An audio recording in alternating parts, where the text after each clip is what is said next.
যখন বলতেছস তাহলে আমি আর এখন বৌমারে কিছু কমু না। হ্যাঁ, এই, দাঁড়িয়েছো কেন?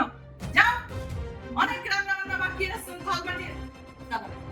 এরপরে আমার কাপড়গুলো ইস্ত্রি করতে হবে। আচ্ছা, যাও, রান্না করে যাও, কাজগুলো করো। ভাবি, তুমি মায়ের কথা কিছু মনে করো না। তুমি তো জানো হঠাৎ করে মার মেজাজটা খারাপ হয়ে যায়। বয়স হয়েছে তো বুঝবি তো। তুমি কিছু মনে করো না। ভাবি যাও, হ্যাঁ, মা যে কাজগুলো বলছে সেরে ফেলো। আর ভাবি আমাকে একটা চা দিও। যাও। আমারও সাথে এক কাপ চা দিও। না, এটা কাজ আছে তো। মা কাজ দেখি। মা কাজ করবে তারপরে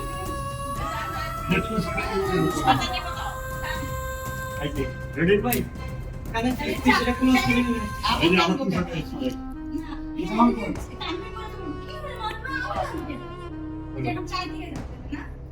রাস্তাটা দিবে বল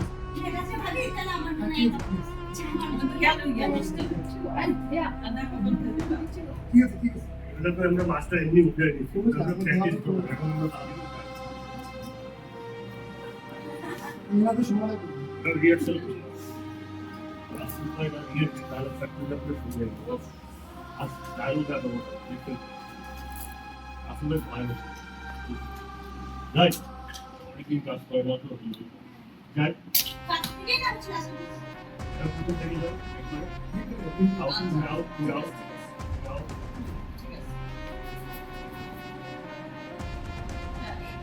এখানে আমরা যে রান্নাটা সময়টা কিন্তু সুন্দর ছিল আমার এখন তো রিহার্সাল করাইছি এখন আমরা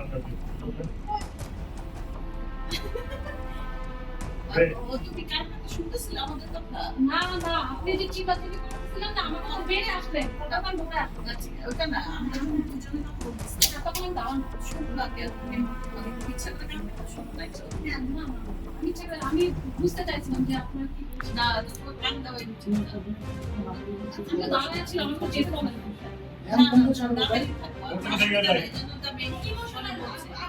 যাই প্রথম থেকে যাই চল চল রানা এসিটা বন্ধ করো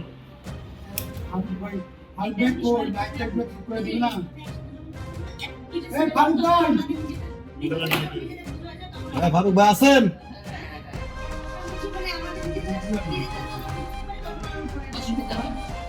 যাই কি কোথায় গেছেন গিয়ে যাবো